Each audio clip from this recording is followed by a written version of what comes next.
eh, laporan-laporan yang saya baca di koran maupun saya lihat di televisi. Mungkin 1-2 hal yang berkaitan dengan jalannya konklav. Di sejak Paus Fransiskus meninggal, itu ada 9 hari masa berkabung. 9 hari. Dan selama 9 hari masa berkabung itu, para kardinal, baik yang pemilih elektor maupun yang tidak, sudah pada berkumpul di Vatikan. Dan setiap hari mereka mengadakan pertemuan. Masing-masing kardinal mendaftarkan diri kalau mau berbicara mengenai apapun. Jadi bisa dibayangkan kalau 200 sekian orang yang hebat-hebat itu berbicara, pasti pembicaraannya macam-macam. Saya sendiri datang pada hari terakhir. Sehingga meskipun tidak banyak hal yang dapat saya dengarkan dari para kardinal, tetapi kira-kira saya dapat membayangkan pembicaraan itu bisa digolongkan di dalam beberapa klasifikasi. Yang pertama adalah gereja macam apa yang ingin dibangun ke depan. Jadi gereja itu kan bisa macam-macam ya. Ada ajaran teologi dogmatis, gereja itu apa? Ada gereja seperti yang dikatakan oleh Paus Fransiskus yang belum pernah ada di dalam rumusan teologi. Misalnya saya ingin gereja seperti rumah sakit di medan perang. Rumusan seperti itu. Jadi gereja yang terlibat di dalam keadaan apapun, terutama yang jelek-jelek. Jadi gambaran tentang gereja seperti apa. Yang kedua adalah dunia macam apa yang akan berkembang ke depan. Kita tidak bisa meramalkan gereja macam apa yang akan, dunia macam apa yang akan berkembang di masa depan, bulan depan, tahun depan, 5 tahun yang akan datang. Tetapi ini dengan bahasa kurang lebih dunia pertama ya, Eropa, Amerika, mereka berbicara mengenai sekularisme. Proses sekularisasi yang akhirnya memuncak pada sekularisme. Intinya Allah tidak ada tempatnya lagi di dalam dunia. Kalau kita kan masih banyak tempatnya ya. Tapi di sana tidak. Saya memberikan contoh misalnya anak-anak Katolik yang mau menerima sakramen Krisma, itu satu sakramen inisiasi, diminta untuk membuat tanda salib, itu tidak bisa. Karena di sana anak-anak di sekolah tidak boleh diajar agama. Itu sekularisasi seperti itu. Jadi sungguh-sungguh dipisahkan antara gereja dan negara. Sehingga sekolah-sekolah kalau misalnya mengajarkan agama nanti tiba-tiba pasti dihukum. Ada aturannya. Yang berikutnya Allah tidak lagi mempunyai tempat adalah relativisme. Yang dimaksudkan dengan relativisme adalah ketika orang tidak percaya lagi pada norma-norma moral yang pokok, yang dasar. Jadi tidak tahu lagi baik dan buruk itu relatif apa tidak, apakah ada kebaikan yang tidak berubah. Yang dulu baik, sekarang tidak baik lagi. Yang dulu salah, sekarang jadi betul. Itu relativisme. Jadi nilai yang tidak ditentukan oleh moral keimanan, tetapi ditentukan oleh zaman. Banyak sekali contohnya saya kira mengenai pernikahan misalnya. Pernikahan itu dulu kan laki-laki dengan perempuan ya. Sekarang banyak negara di Eropa yang sudah meratifikasi, membolehkan hidup bersama sesama jenis. ini kan tidak terpikirkan 50 tahun yang lalu. Sekarang sangat biasa. Seolah-olah nilai-nilai yang dulu dianggap nilai dasar, itu sekarang tidak ada lagi. Kira-kira seperti itu. Nah, kalau zamannya memang seperti itu, lalu pemimpin gereja macam apa yang dibutuhkan supaya dapat memimpin gereja ini dengan baik, gerejanya tidak terpengaruh oleh arus-arus yang tidak teratur itu, tetapi sungguh memberi arah kepada sejarah. Jadi memberi arah baru. Arah barunya misalnya rumusannya adalah damai. Itulah yang dikatakan oleh Paus Leo pada waktu tampil di balkon itu untuk pertama kali, beliau bicara tentang damai. Itu arah. Tetapi arah menuju perdamaian itu kan tidak semudah seperti dikatakan. Perang di mana-mana, perang diciptakan karena orang mau menjual senjata, dan begitu berputar sehingga tidak mungkin lagi orang lepas dari perang itu. Jadi antara nilai dan realitas itu semakin jauh. Nah, di dalam pembicaraan muncul beberapa kali kata-kata ini dari para kardinal menyebut-nyebut Paus Fransiskus. Jadi meskipun beliau sudah meninggal, tetapi para bapak kardinal itu seolah-olah mau mengatakan, kami mengharapkan seorang pemimpin gereja yang baru seturut jalur Paus Fransiskus. Artinya secara konkret bukan akademisi, bukan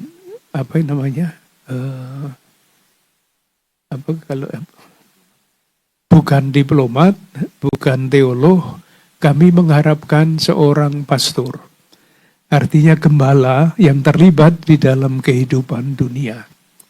Itu diulang-ulang terus sehingga kira-kira kami yang ikut di dalam pertemuan-pertemuan sebelum konklav itu sudah seolah-olah mendapatkan arah nanti yang mesti dipilih adalah tokoh-tokoh yang sungguh pastor. Ketika konklav masuk, meskipun pembicaraannya pada masa pra-konklav itu bermacam-macam sekali, ketika masuk konklav itu seolah-olah semuanya berubah nadanya.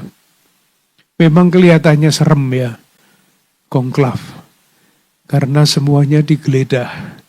Koper saya yang tidak pernah dibuka oleh polisi pun dibuka oleh polisi, dua-duanya. Yang kecil dan yang besar diteliti betul-betul ada apa, supaya kerahasiaan konklav itu dijamin. Itu maksudnya. Kamar itu juga sudah disterilkan. Baru ketika saya masuk ke kamar itu, segelnya dibuka. Jendela-jendela semua disegel, supaya tidak ada komunikasi dengan orang luar, sehingga tidak bisa, ini nanti pilih ini ya, nanti pilih ini, tidak ada sama sekali. Tidak mungkin. Nah, ketika kami masuk konklav, seolah-olah semuanya perbedaan-perbedaan itu tidak ada, hilang. Kami masuk dengan tenang, suasananya doa hening, terus diam, sambil menyanyi berdoa menuju kapel Sistina. Dan di situ mulailah ada macam-macam penjelasan mengenai tata cara, semuanya sudah ada bukunya, detail, sangat detail. Bahkan menghitung suara pun ada caranya. Sebelum dihitung, di opio itu ya, dikocok. Supaya tidak kelihatan ini siapa yang memasukkan terakhir, supaya nanti tidak ada aturannya itu. Nah, ketika masuk ke konklav, semuanya berjalan bagus. Bukan kecuali, tetapi ada yang membuat waktunya lebih panjang. Semestinya hari pertama, hari Rabu malam, itu jam 7 sudah selesai. Tetapi karena khotbahnya sangat panjang, maka jam 9 baru selesai. Lalu baru keluar asap hitam yang pertama itu. Itu karena khotbahnya terlalu panjang. Maka Romo nanti kalau khotbah jangan panjang-panjang ya. Iya, itu putaran pertama masih menjajaki, seperti kalau pemilihan ketua KWI itu ya masih banyak sekali nama-nama yang muncul. Meskipun tidak semua. Pada putaran kedua hari Kamis pagi itu sudah menjadi lebih jelas. Yang lain-lain itu sudah tinggal 1-2 lalu yang calon-calon yang lain itu yang kira-kira nanti akan dipilih itu sudah naik begitu. Tapi belum jadi karena harus 2/3. Baru kemudian sore harinya, Kamis sore putaran ketiga, itu juga kalau tidak ada kesalahan itu cepat. Tetapi karena ada kesalahan maka malam itu ya jam 7. Sebetulnya jam 5 sudah selesai itu. Karena apa? Itu tadi, karena kardinal-kardinal itu kan banyak yang senior ya, sepuh. Sehingga diberi kartu 2 dimasukkan semua, padahal kan 1-1. Dan aturannya itu dihitung semua. Kardinal lektornya 133, tapi yang masuk kartunya kok 134, ini dari mana ini? Nah aturannya kalau seperti itu langsung dibatalkan, diulang. Nah, ketika putaran ketiga hari Kamis sore, cepat sekali, akhirnya terpilihlah Kardinal Prevost itu. Itu di dalam konklav. Sesudah konklav, hari berikutnya, Paus terpilih masih mengundang para kardinal untuk berbicara bersama-sama, mendengarkan lagi. Padahal sudah sekian banyak yang didengarkan, masih kurang mendengarkan, tapi itu simbolik. Yang mau ditunjukkan oleh Paus adalah kita mau berjalan bersama-sama. Jadi silahkan menyampaikan pikiran-pikiran, dan ternyata banyak sekali yang ingin berbicara lagi. Itu rupa-rupanya harapannya besar sekali, mau apa. Tetapi karena waktunya terbatas, daftarnya itu masih 38 yang mau bicara, di stop, tidak bicara. Intinya adalah ini, Paus Leo ini mau melanjutkan pendahulunya Paus Fransiskus untuk mencari jalan-jalan baru, mewujudkan, mengimplementasikan hasil Konsili Vatikan kedua. Itu satu. Lalu yang kedua, sadar bahwa itu semua tidak mudah. Dan itu berkaitan dengan masa Paskah. Paskah itu kan kisah mengenai pembebasan umat Allah perjanjian lama dari perbudakan Mesir menuju tanah terjanji. Itu kan perjalanan yang sangat panjang. Sehingga kalaupun cita-citanya damai, Paus Leo tahu bahwa itu tidak mudah. Yang diwartakan damai, tapi yang terjadi adalah perang, konflik. Dan itu sangat memprihatinkan beliau, sangat memprihatinkan gereja. Sehingga sebelum konklav mulai, ada suatu komunike, pernyataan dari pertemuan para kardinal itu, mengajak, menghimbau untuk mengakhiri perang di Gaza, di Ukraina, di Sudan, dan di tempat-tempat lain yang banyak sekali itu. Tetapi itu bukan hal yang gampang. Karena apa? Nah ini sekarang refleksi saya ya.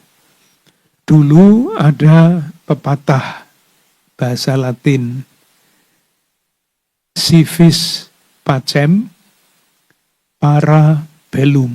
Artinya, kalau Anda menghendaki damai, siapkanlah perang. Nah kalau begitu kapan selesainya perang itu? Si vis pacem para bellum, artinya maksudnya kalau tidak mau ada perang harus ada yang adidaya yang tidak bisa dilawan oleh yang lain-lain. Sekarang ada gium di dalam gereja Katolik itu berubah. Bukan si vis pacem para bellum, tetapi si vis pacem para justitiam. Kalau Anda menghendaki damai, tegakkanlah keadilan.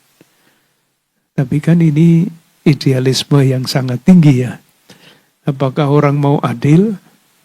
Nanti tidak ada negara-negara super kaya raya. Yang lain nanti menjadi objek penghisapan dan sebagainya. Jadi bagaimana? Jadi proyeknya bagus, pidatonya bagus, tetapi kita semua tahu itu tidak mudah seperti yang diucapkan. Sampai di situ dulu. Kalau ada yang mau tahu lebih lanjut, yang sejauh yang boleh saya sampaikan tentu saja ya. Baik. Terima kasih Bapak Kardinal. Sekarang dibuka kesempatan untuk teman-teman bertanya. 3 dulu ya. Ya, 1 dari Hidup, lalu yang kedua dari Kompas.com. Kompas.com. 2 ya. Baik, silakan yang pertama nama dan media. Saya Evi Susanto dari Hidup. Bapak Kardinal, saya mau bertanya, apa makna peristiwa konklav bagi Bapak Kardinal dan bagi Gereja Keuskupan Agung Jakarta atau bagi gereja di Indonesia? Ya jelas konklav itu kan menghasilkan pemimpin baru gereja.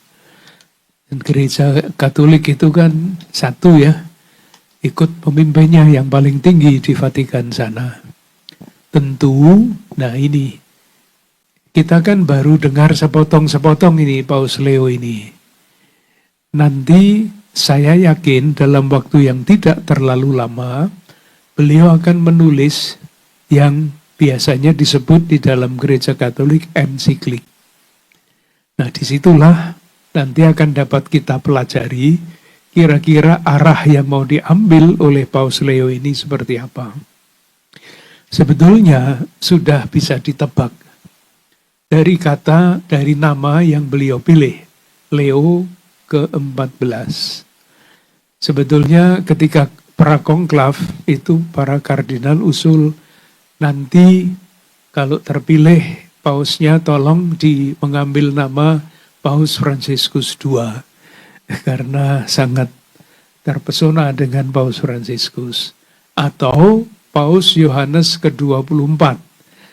Paus Yohanes ke-23 itu orang kudus yang memulai Konsili Vatikan kedua.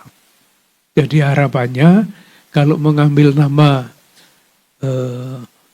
Yohanes ke-24, nanti pembaruan-pembaruan di dalam gereja itu terus akan dicari jalannya. Ternyata Leo ke-14. Leo ke-13 itu hidup pada akhir abad ke-19. Dan beliau adalah paus yang pertama yang menulis ajaran sosial gereja. Namanya Rerum Novarum, bahasa Latin. Hal-hal baru, tahun 1891. Pada waktu itu ada revolusi industri di Eropa, dan karena revolusi industri itu cara berpikir menjadi berbeda. Buruh-buruh yang bekerja di pabrik-pabrik itu tidak tahu lagi diperlakukan seperti apa, ada buruh anak-anak dan sebagainya. Sehingga gereja mengambil sikap tentang pekerjaan, tentang modal, tentang segala macam. Nah sekarang Rerum Novarumnya itu bukan revolusi industri lagi. Sekarang ini segala macam hal yang baru muncul yang tidak terduga. Yang terakhir itu kan artificial intelligence ya. Ini nanti akan membawa kita kemana? Orang membuat skripsi pakai AI itu ya langsung selesai. Sehingga 1 tahun bisa membuat skripsi 3 atau 4. Tetapi lalu kemanusiaannya bagaimana itu? Nah, macam-macam hal seperti itu. Martabat manusia yang semakin lama semakin jelas tidak dihormati. Teknologi dihormati, uang dihormati, tetapi martabat manusia tidak dihormati. Itu tantangan-tantangannya. Selain relativisme, selain tidak adanya Allah dan sebagainya. Ini tantangannya sangat besar. Tantangan umat manusia itulah juga tantangan yang dihadapi oleh gereja, khususnya pemimpin Gereja Katolik Paus Leo ke-14 ini. Ya, baik. Silakan Mas dari kompas.com. Selamat malam Kardinal dan Romo. Saya Rian dari kompas.com. Mau bertanya pertama soal refleksi ini Romo, Kardinal. Refleksi dari munculnya asap putih ketika Paus terpilih itu mungkin banyak yang belum tahu gitu kan. Karena kan ini juga begitu disorot gitu. Kenapa sih dari dulu selalu asap putih gitu, lantas Paus setelah itu terpilih. Lalu yang kedua, tadi Romo dalam khotbahnya Kardinal menyebut juga bahwa ada beberapa yang diajarkan dari konklav itu. Pertama, tidak ada permainan uang gitu dalam pemilihan konklav. Nah mungkin apakah dari situ gereja ingin ada pesan tersendiri untuk dunia gitu.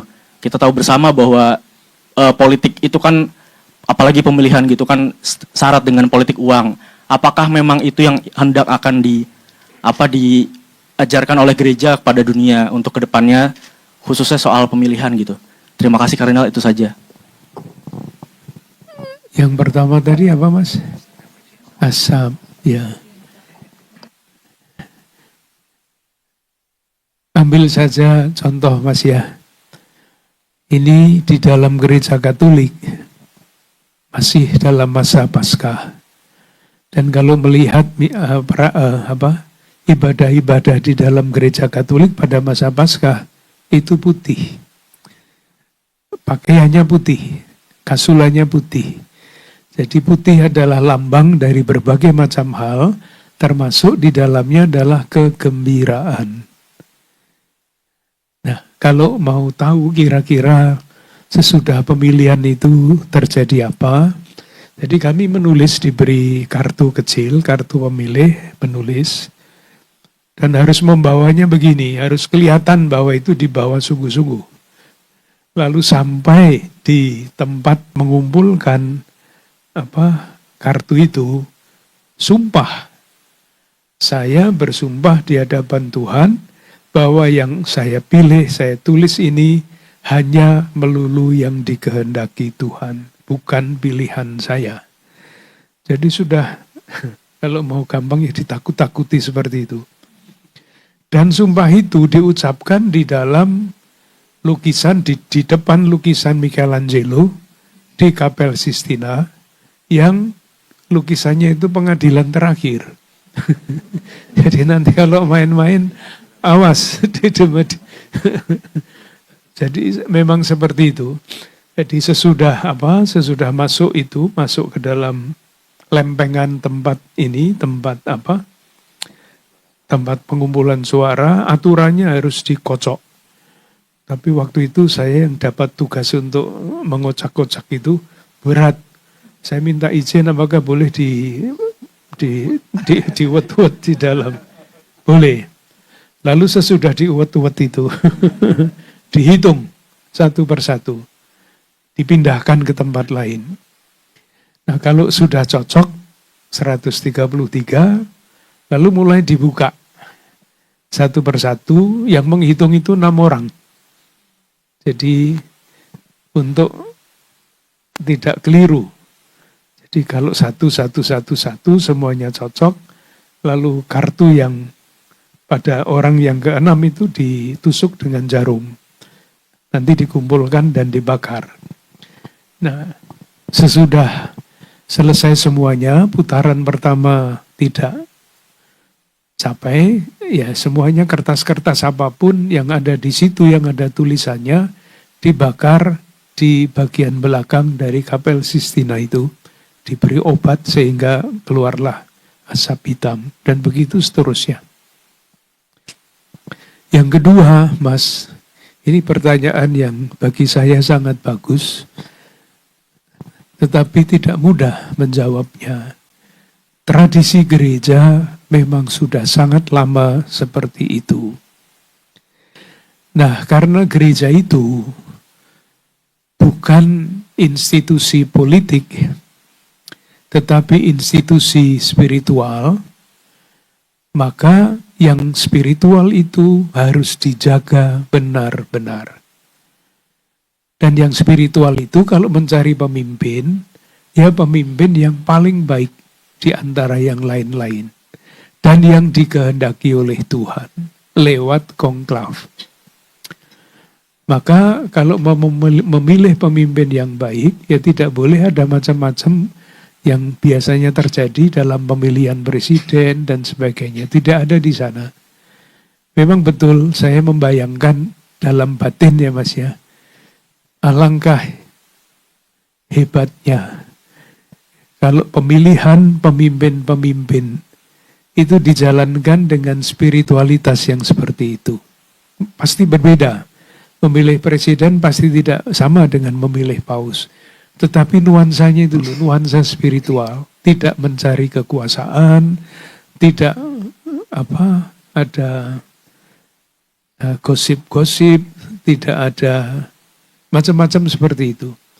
Alangkah hebatnya kalau pemimpin-pemimpin kita itu dihasilkan dengan cara seperti itu. Entah caranya seperti apa, tetapi dipastikan kekuasaan itu tidak dikejar dengan cara apapun. Diperjuangkan iya, harus.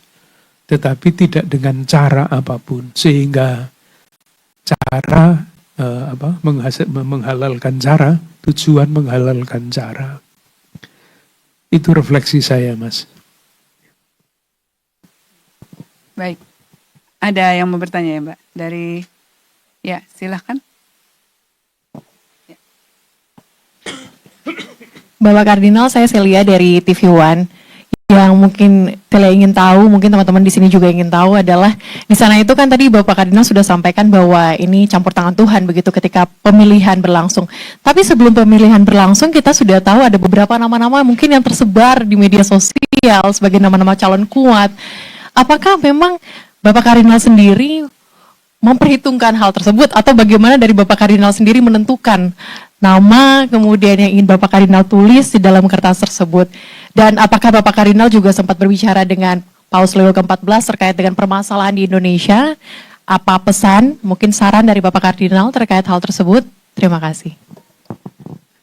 Yang kedua, saya belum sempat berbicara dengan Paus Leo ke-14, Pak. Hanya sebelum konklav, saya duduk bersama pada satu meja makan, dan beliau bercerita mengenai Ordo OSA Agustinianum. Beliau adalah dulu pernah memimpin Ordo itu. Dan di Papua itu ada Ordo itu. Uskup yang kemarin ditabiskan di Timika itu dikenal baik oleh Paus Leo ke-14 ini. Karena waktu itu saya mengatakan di Indonesia juga ada. Oh ya, nanti hari-hari ini Bernard baru akan ditabiskan uskup. Itu kan artinya kenal. Ya. Saya sendiri penggembira, Mbak ya. Jadi saya masuk, kalau ditanya bagaimana perasaan Anda ketika masuk.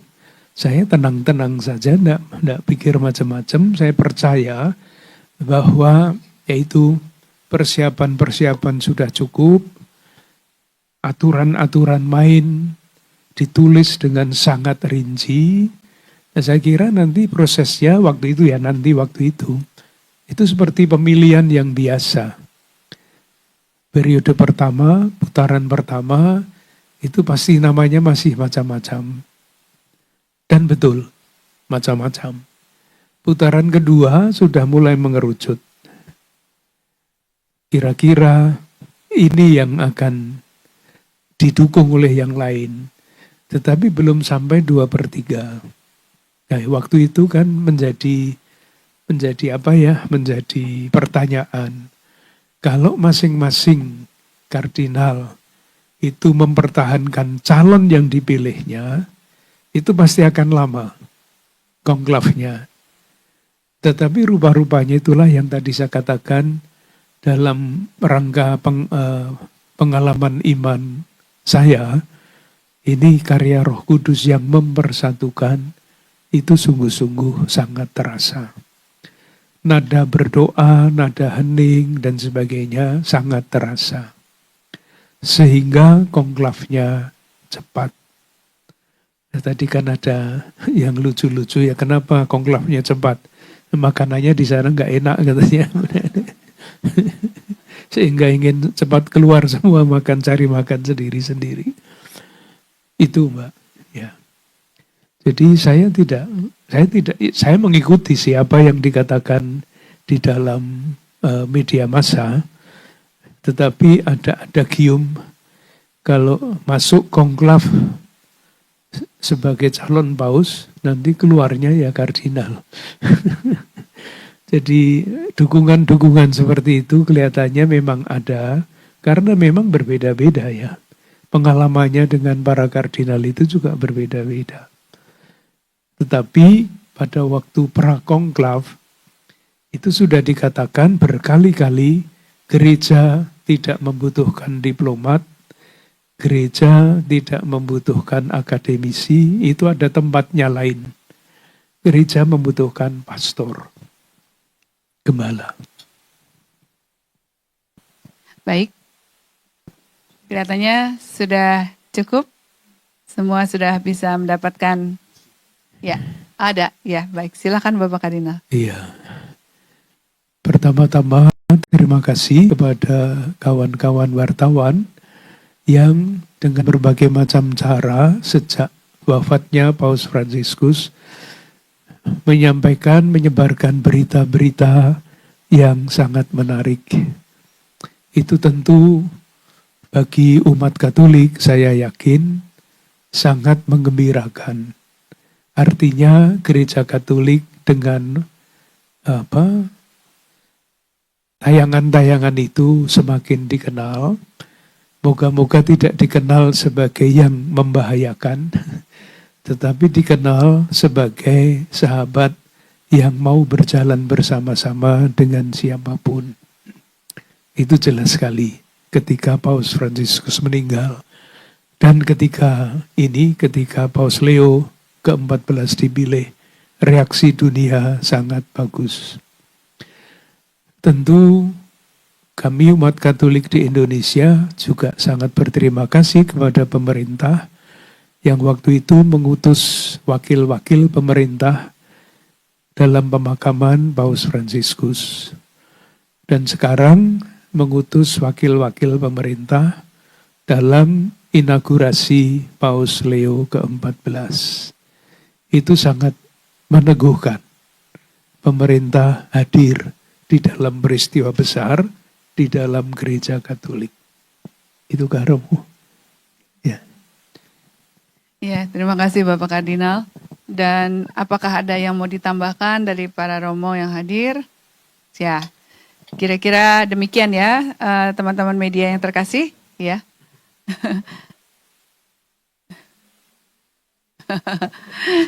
Ya baik, saat ini saya persilahkan untuk bisa mengabadikan momen untuk bersama. Silakan Bapak Kardinal bersama Romo untuk berdiri ya, untuk difoto. Silakan.